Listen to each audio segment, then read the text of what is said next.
Halo semua, balik lagi di channel Toraokun. Sebelum pembahasannya dimulai, silahkan klik tombol subscribe dan aktifkan lonceng notifikasinya supaya kalian gak ketinggalan info dan teori terbaru seputar One Piece.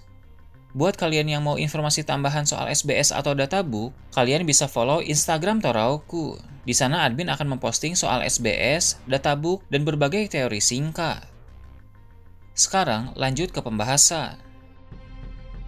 Melanjutkan cerita dalam chapter yang lalu, cerita dalam chapter kali ini dimulai dengan memperlihatkan ruangan otoritas yang ada di Marijois. Di sana para Gorosei sedang membahas tentang Dragon. Mengapa dia dibicarakan oleh para Gorosei? Karena aksi dari pasukan revolusi dalam menghancurkan kapal suplai pemerintah dunia telah semakin parah. Hal itu menimbulkan masalah serius di kalangan Tenryubito yang mulai kehabisan bahan makanan. Nusjuro berkata, sejak awal Dragon keluar dari angkatan laut dan membentuk pasukan revolusi, Nusjuro memang sudah menduga bahwa orang itu akan menimbulkan masalah besar suatu saat nanti. Sebenarnya dulu, ketika pasukan revolusi masih awal-awal terbentuk, para Gorosei ingin menghabisi Dragon pada saat itu juga. Mumpung Dragon masih sangat muda dan kekuatannya belum sebesar sekarang. Pasukan revolusi juga pada saat itu masih hanya terdiri dari Ivankov dan Kuma, sehingga para Gorosei bisa saja membunuh mereka. Namun ternyata dulu Garp yang mencegah hal itu. Garp berkata bahwa dulu dia pernah menyelamatkan banyak Tenryubito dari bajak laut Rock, sehingga bisa dibilang pihak pemerintah dunia hutang nyawa kepada Garp. Nah, Garp pun meminta pihak pemerintah dunia untuk tidak memburu Dragon sebagai balasan atas jasa Dragon pada masa lalu. Bagaimanapun juga, Dragon adalah anak satu-satunya yang Garp miliki, dan Garp juga mengharapkan seorang cucu dari Dragon. Jika Dragon dibunuh pada saat masih muda itu, maka garis keturunan keluarga Garp akan terputus dan Garp tidak ingin hal itu terjadi. Untuk lebih menguatkan permintaannya, Garp juga berkata bahwa mungkin saja suatu saat nanti dia bisa membujuk Dragon untuk kembali ke angkatan laut, sehingga biarkanlah Dragon hidup. Para Gorosei pun menyetujui permintaan Garp, sehingga mereka dulu tidak langsung memburu Dragon. Ternyata keputusan para Gorosei dulu adalah kesalahan besar, karena pasukan revolusi saat ini terus berkembang menjadi semakin berbahaya. Bukan hanya pasukan revolusinya saja, tapi sosok Dragon itu sendiri juga menjadi semakin kuat. Nusjuro berkata dia bahkan tidak yakin bisa menang melawan Dragon 1 lawan 1, karena Dragon yang sekarang jauh lebih kuat daripada dulu. Warkuri sepakat dengan hal itu, lalu berkata bahwa harusnya sejak dulu pemerintah dunia langsung memburu Dragon. Mars pun menanggapi perkataan Warkuri dengan bilang, sudah terlambat untuk menyesal sekarang. Jupiter menambahkan, bukan hanya Dragon saja yang menjadi masalah besar, tapi anak dari Dragon yaitu Luffy juga menjadi masalah serius sekarang ini. Mendengar perkataan dari para Gorosei itu melalui telepati, Garling yang saat ini sedang menuju ke tempat Dragon berkata, sudah cukup menyesali keputusan mereka di masa lalu. Biarkan Garling saja yang membereskannya. Sang Gorosei baru itu berkata, sudah cukup memuji soal kehebatan Dragon dan tidak perlu melebih-lebihkannya lagi. Garling memang tahu Dragon sangat kuat dari berita tentang reputasinya. Namun bagi Garling, ini adalah saat yang paling tepat untuk menghentikan orang itu. Bukan tanpa alasan, Im Sama mengangkatnya menjadi Gorosei baru, karena Im Sama tahu Garling lebih kompeten dibanding Gorosei lain. Para Gorosei kesal mendengar hal itu, tapi mereka juga mengakui bahwa prestasi Garling saat menjadi Ksatria Suci memang sangat hebat. Jadi saat ini, para Gorosei hanya bisa mempercayakan misi ini sepenuhnya kepada Garling, karena Garling yang sudah mendapat kekuatan tambahan dari Im Sama, kini menjadi Gorosei yang paling kuat.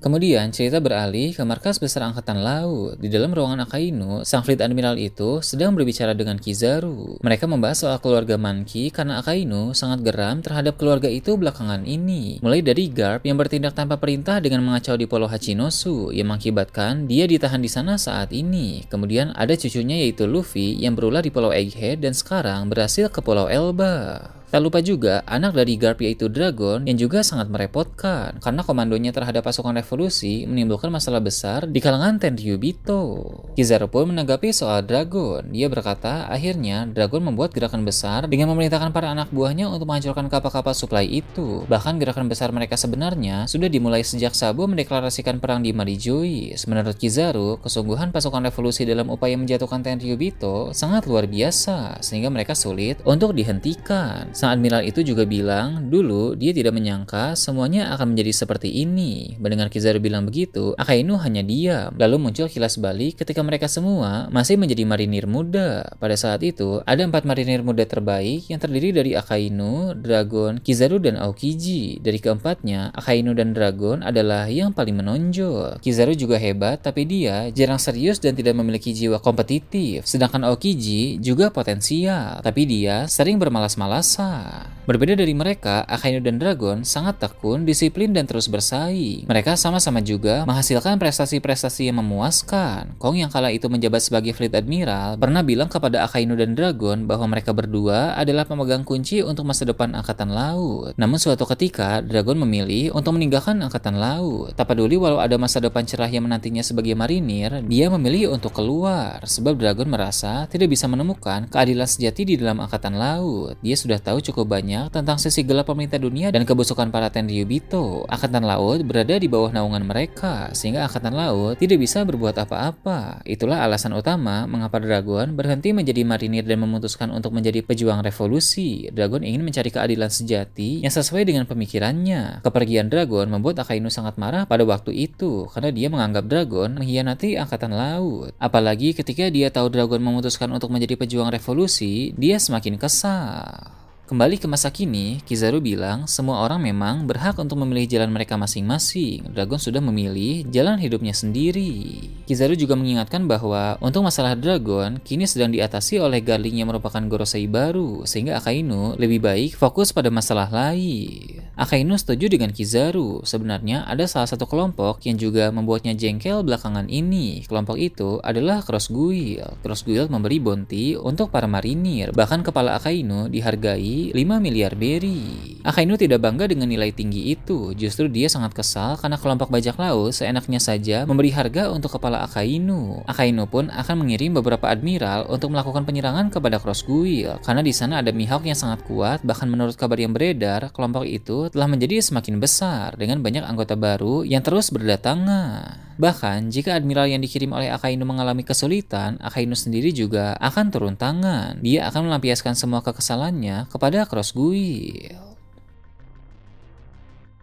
Berpindah ke tempat lain, diperlihatkan Pulau Hachinosu. Di sana Kurohige sedang membaca beberapa berita terbaru. Pertama, ada kabar tentang kelompok Bartok Club yang dihancurkan oleh bajak laut Akagami. Kurohige bilang ini sangat menarik, karena Bartok Club berada di bawah naungan bajak laut topi jerami. Ia pun mulai bertanya-tanya, apakah konflik itu bisa memicu perang antara dua kelompok Yonkou? Kemudian, ada berita juga tentang perkembangan Cross Guild. Organisasi itu telah menjadi semakin kuat dan besar karena bergabungnya beberapa orang baru yang menjadi petinggi-petinggi di sana. Salah satu di antara mereka adalah Gekko Moria, sebab Perona meminta Moria untuk bergabung bersama Mihawk. Berhubung Moria hanya salah satu dari para petinggi yang baru itu, berarti masih ada lebih banyak lagi orang kuat yang bergabung di sana menjadi bagian dari petinggi juga. Hal tersebut membuat nama Cross Guild menjadi semakin besar. Kurohige pun tertawa dengan semua berita yang ada. Dia bilang, tak peduli siapa di antara para Yonko yang berpotensi bentrok dan kelompok Yonko mana yang semakin berkembang, pada akhirnya nanti dunia akan tetap jatuh ke tangan bajak laut Kurohige. Dia sangat percaya diri pada kekuatan dan rencana yang telah dia susun, sehingga dia yakin bajak laut Kurohige lah yang akan berdiri sebagai pemenang.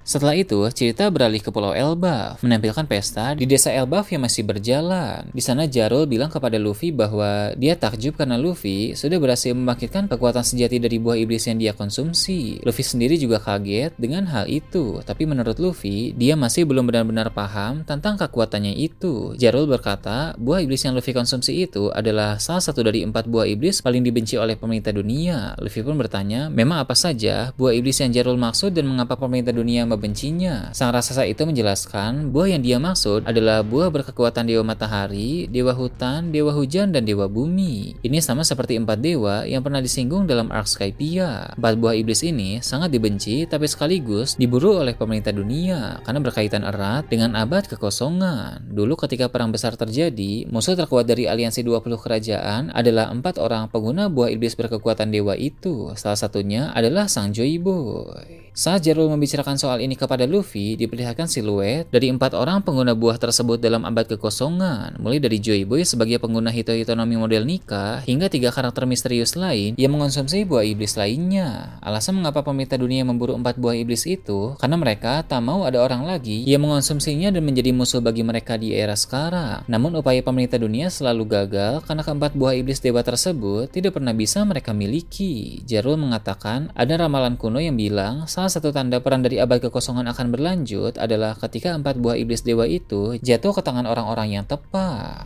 Terakhir, cerita memperlihatkan ruangan Im Sama. Di sana ada seorang kesatria suci yang datang memasuki ruangan. Dia berlutut di hadapan Im Sama dan memberikan laporan. Sang kesatria suci itu berkata, setelah melakukan penyelidikan mendalam bersama dengan CP0, akhirnya mereka sudah mengetahui lokasi pria dengan bekas luka bakar yang memegang rod poneglyph terakhir. Im Sama pun bilang, segera rebut rod poneglyph itu darinya dan bawa rod poneglyph itu ke Marie-Joyce agar tidak ada orang yang bisa mencapai Pulau Laftel. Batu rod poneglyph memang tidak bisa dihancurkan oleh apapun, tapi setidaknya batu itu bisa disembunyikan oleh Im Sama agar tidak ada pihak lain yang bisa membacanya. Nah itu tadi berbagai hal menarik pada chapter 1136. Gimana menurut kalian? Silahkan tulis di kolom komentar di bawah. Oke, segitu aja untuk pembahasan kali ini. Jangan lupa like, share, dan subscribe untuk video menarik selanjutnya. Gue Tora Akun, Shambles.